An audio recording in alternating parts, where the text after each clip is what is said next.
अमेरिकेचे परराष्ट्र मंत्री मार्को रुबियो यांनी म्हटलं आहे की राष्ट्राध्यक्ष डोनाल्ड ट्रम्प युक्रेनचे राष्ट्राध्यक्ष व्लादिमीर झेलेन्स्की यांच्यावर खूप नाराज होते।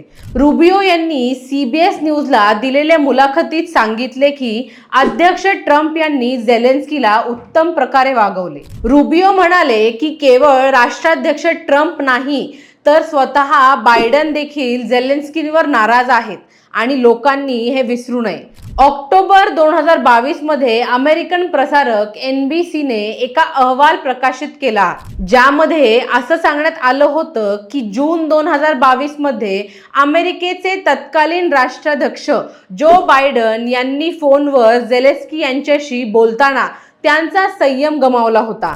त्या अहवालात असे म्हटले आहे की हा संपूर्ण व्हिडिओ पाहण्यासाठी बायोमध्ये दिलेल्या लिंकवर जाऊन दैनिक राज्य लोकतंत्रच्या YouTube चॅनलला लगेच सबस्क्राईब करा। व्हिडिओ कसा वाटला तुमची मते आणि प्रतिक्रिया खाली कमेंट बॉक्समध्ये आम्हाला नक्की कळवा। धन्यवाद।